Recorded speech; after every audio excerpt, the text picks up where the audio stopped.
March 2026 இந்திய அரசு கொண்டு வந்த ஒரு சட்ட திருத்தம் தன்னார்வ தொண்டு நிறுவனங்களை கவலைக்குள்ளாக்கியிருக்கு. அதுதான் FCRA 2026 சட்ட திருத்தம். இந்த மசோதா இன்னும் முழுமையாக சட்டமாக அமலுக்கு வரல. ஆனாலும் அதனுடைய உள்ளடக்கமே பல அமைப்புகளில், குறிப்பாக கிறிஸ்தவ அமைப்புகளில் பெரிய கவலையை ஏற்படுத்தியிருக்கு. இந்த சட்ட திருத்தத்துக்கு கிறிஸ்தவ அமைப்புகள் கடுமையான எதிர்ப்பு தெரிவிச்சுக்கிட்டு இருக்கிறாங்க. அது ஏன் அப்படின்னு சொல்லி இந்த வீடியோவில் விரிவாக நம்ம பார்க்க போகிறோம். ஆனால் அதை விட முக்கியமாக இவங்க அந்த சட்ட திருத்தத்துக்கு எதிர்ப்பு தெரிவிக்கிறாங்க பாருங்கள். அதுவே கிறிஸ்தவத்தில் இருக்கிற 2 விதமான மாயத்தனங்களை நமக்கு வெளிச்சம் போட்டு காட்டுது. அதாவது கிறிஸ்தவங்க எப்படி தங்களை புனிதர்கள் போல காட்டி ஊரை ஏமாற்றிக்கிட்டு இருக்கிறாங்க அப்படிங்கிறத இவங்க காட்டுற எதிர்ப்பு வெளிப்படுத்துது. அதை பற்றி தான் இந்த வீடியோவில் நம்ம பார்க்க போகிறோம். முதல்ல FCRA அப்படின்னா என்ன? ஏன் கிறிஸ்தவ அமைப்புகள் இந்த சட்டத்தை கண்டு இவ்வளவு பதறாங்க? இதை பற்றி பார்ப்போம். நம்மிலே பல பேருக்கு FCRA அப்படின்னாலே என்னன்னு தெரியாமல் இருக்கலாம். FCRA அப்படிங்கிறது ஃபாரின் கான்ட்ரிபியூஷன் ரெகுலேஷன் ஆக்ட். இது வெளிநாடுகளிலிருந்து இந்தியாவுக்குள்ளே வர்ற பணத்தை முறைப்படுத்துகின்ற ஒரு சட்டம். இந்தியாவில் உள்ள ஒரு தொண்டு நிறுவனம், அது பள்ளிக்கூடமாக இருக்கலாம் அல்லது மருத்துவமனையாக இருக்கலாம், அந்த நிறுவனங்கள் வெளிநாட்டிலிருந்து நன்கொடை பெற வேண்டும் என்றால் அவங்க இந்த சட்டத்தின் கீழே அவங்களுடைய நிறுவனத்தை பதிவு பண்ணி உரிமம் பெற்றிருக்கணும், லைசன்ஸ் வாங்கியிருக்கணும். 1976 தான் முதன்முறையாக இந்த சட்டம் கொண்டு வரப்பட்டது. இந்த சட்டம் வந்ததுக்கான நோக்கம் என்ன அப்படின்னா, வெளிநாட்டு பணம் இந்தியாவின் உள்நாட்டு விவகாரங்களில் பாதிப்பை ஏற்படுத்தக்கூடாது. அதை கட்டுப்படுத்துறதுக்காக தான் இந்த சட்டத்தை கொண்டு வந்திருக்காங்க. இந்தியாவுக்குள்ளே வர பணம் இந்தியாவினுடைய உள்ளமைப்பை, உள்நாட்டு விவகாரங்களை, நடவடிக்கைகளை பாதிக்கக்கூடாது. அதை கட்டுப்படுத்துறதுக்காக தான் இந்த சட்டம் கொண்டு வரப்பட்டது, FCRA என்கிற சட்டம். அப்போது இந்த சட்டம் வெளிநாட்டு நிதியை பெறும் அமைப்புகளுக்கு மட்டும்தான் நேரடியாக பொருந்தும். மற்ற உள்நாட்டு நிதியில் இயங்குகிற அமைப்புகளுக்கு வேறு சட்டங்கள் இருக்குது. இது 1976 வந்துருச்சு அப்படின்னா இந்த சட்டம் ஏன் சமீபத்தில் இதை பற்றி ஒரு சர்ச்சை வந்திருக்கு? ஏன் இப்போ அதிகமாக கிறிஸ்தவங்க இதை பார்த்து பயந்துக்கிட்டு இருக்கிறாங்க? இதுக்கு காரணம் என்னென்னா, சமீபத்தில் சில மாற்றங்கள், விதிமுறைகளை அரசாங்கம் கொண்டு வர பார்க்குது. அதில் முக்கியமாக வெளிநாட்டு நிதியை பெறுவதற்கு ஒரு குறிப்பிட்ட வங்கி கணக்கை மட்டும்தான் பயன்படுத்தணும். இது கட்டாயம். பல வங்கி கணக்குகளில் அங்கங்கே வாங்கக்கூடாது. ஒரு குறிப்பிட்ட வங்கி கணக்கை வச்சு அதிலிருந்து தான் அந்த பணம் வரணும், அதுக்கு தான் வரணும். இரண்டாவது, ஒரு அமைப்பு பெற்ற நிதியை மற்ற அமைப்புகளுக்கு மாற்றுறதுக்கு சில விதிகள், கட்டுப்பாடுகள். மூன்றாவது, நிர்வாக செலவுகளுக்கு பயன்படுத்தக்கூடிய தொகைக்கு ஒரு வரம்பு, இதுக்கு மேலே செலவு பண்ணக்கூடாது அட்மினிஸ்ட்ரேஷன் எக்ஸ்பென்சஸ்க்கு அப்படின்னு சொல்லி ஒரு வரம்பை கொண்டு வராங்க. நான்காவது, நிதி பயன்பாட்டில் அதிக கண்காணிப்பு, அப்புறம் கணக்கெல்லாம் கரெக்டாக சமர்ப்பிக்கணும்.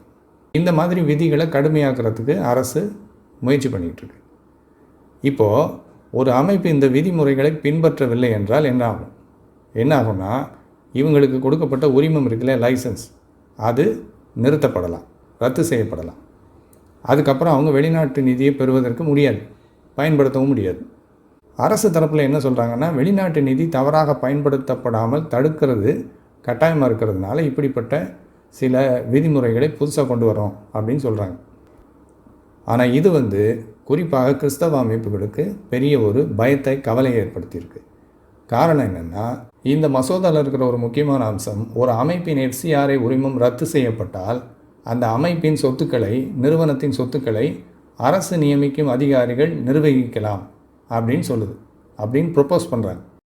இது நேரடியாக அந்த நிறுவனங்களின் சொத்துக்களை பறிமுதல் செய்கிறது இல்லை. அப்படின்னாலும் ஒரு அமைப்பு தனது சொந்த கட்டிடங்கள் மற்றும் வளங்களை இழக்கக்கூடிய நிலைமைக்கு வரலாம் அப்படிங்கிற ஒரு பயத்தை உருவாக்கியிருக்கு. ரெண்டாவது, பல கிறிஸ்தவ அமைப்புகள் வெளிநாட்டு நிதியை நம்பி தான் செயல்படுது. அப்போ இந்த மாற்றங்கள் அவங்களுடைய தினசரி செயல்பாட்டை பாதிக்கும். மூணாவது, இந்த சட்டம் மத மாற்றம் செய்கிறாங்க பாருங்கள், இதை பெரிய அளவில் பாதிக்க போகுது அப்படின்னு சொல்லி பயப்படுறாங்க. அப்புறம் பொதுவாக இந்த மசோதா முழுமையாக சட்டமாக மாறினால் எதிர்காலத்தில் இந்த அமைப்புகள்லாம், இந்த கிறிஸ்தவ நிறுவனங்கள்லாம் எப்படி செயல்பட முடியும் அப்படிங்கிற ஒரு நிச்சயமின்மையையும் ஏற்படுத்தியிருக்கு.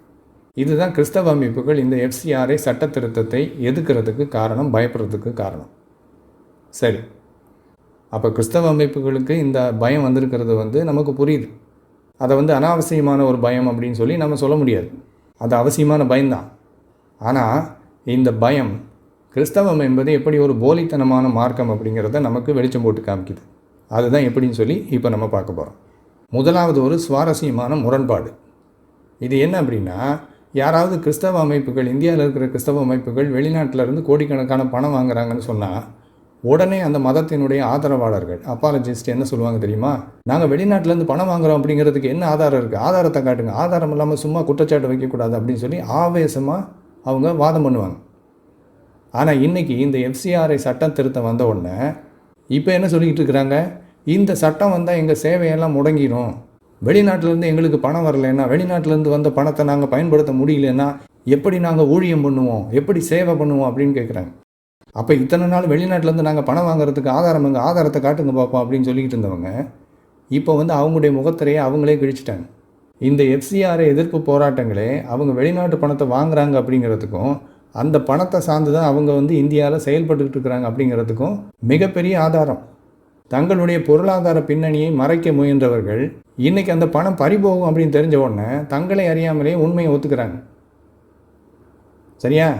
இது முதலாவது முரண்பாடு, ரொம்ப வேடிக்கையான ஒரு முரண்பாடு. ரெண்டாவது, அதை விட பெரிய முரண்பாடு என்ன தெரியுமா? எப்போ பார்த்தாலும் நாங்கள் இந்த உலகத்திற்கு உரியவர்கள் அல்ல, நாங்கள் பிரித்தெடுக்கப்பட்டவர்கள், நாங்கள் பரலோகத்துக்குரியவர்கள், இந்த உலகத்தில் நடக்கிற எதுவும் எங்களை பாதிக்காது, கர்த்தர் எங்களோடு கூட இருக்கிறார், ஆவியானவர் எங்களை நடத்துகின்றார், நாங்கள் பார்வையினால் வாழ்வதில்லை, விசுவாசத்தினால் வாழ்கிறோம் அப்படின்னு சொல்லி பயங்கரமாக பேசுவாங்க. இந்த உலகத்தை சார்ந்தவங்க இல்லையா இவங்க? இவங்களுடைய ராஜ்யம் இந்த உலகத்தை சேர்ந்தது கிடையாதான், பரலோகத்தை சேர்ந்தவங்களா இவங்க, கடவுளுடைய பிள்ளைங்களாம்.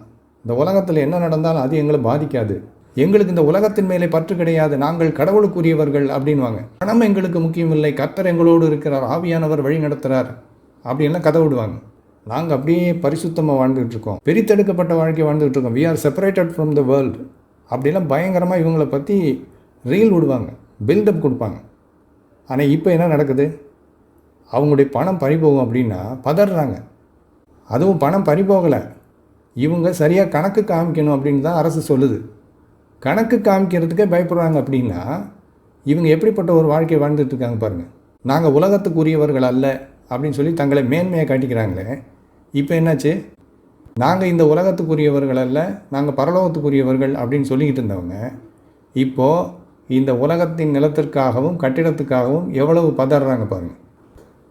எங்களுடைய தெய்வீக பணி எல்லாவற்றையும் தாண்டியது, நாங்கள் கர்த்தரை நம்பி வாழ்ந்துகிட்டு இருக்கிறோம் அப்படின்னு சொல்கிறவங்க அவங்களுடைய தெய்வீக பணி என்பது பணத்தை நம்பி தான் நடக்குது அப்படிங்கிறத அவங்களே காமிக்கிறாங்க. வெளிநாட்டு பணம் முடக்கப்பட்டால் இவங்களுடைய ஆன்மீகமே குறைஞ்சி போயிடும். அது ஆன்மீகமா? இல்லை. கடவுளாக இவங்களுடைய ஊழியத்தை நடத்துகிறாரு? இல்லை. பணம் தான் இவங்களை இயக்குது, பணம் தான் இவங்களை கட்டுப்படுத்துது. அப்போ அந்த பணத்துக்கு ஆபத்து வந்த உடனே கூக்குரல் போட்டுக்கிட்டு இருக்காங்க. தங்களுடைய பாதுகாப்புக்காக செக்யுலர் சட்டங்களையும் அரசியல் கட்சிகளையும் முழுமையாக சார்ந்து தான் இவங்க இயங்கிக்கிட்டு இருக்கிறாங்க. கிறிஸ்தவம் என்பது ஆன்மீகம் இல்லை, அரசியல். பணத்தை சார்ந்து நடத்தப்படுகின்ற ஒரு அரசியல் அமைப்பு தான் கிறிஸ்தவம். அப்போ இந்த எஃப்சிஆர்ஐ சட்ட திருத்தம் என்பது கிறிஸ்தவத்தினுடைய முகத்திரையை கிழித்து அந்த மார்க்கம் உண்மையிலே எப்படிப்பட்டது அப்படிங்கிறத நமக்கு வெளிச்சம் போட்டு காட்டியிருக்கு.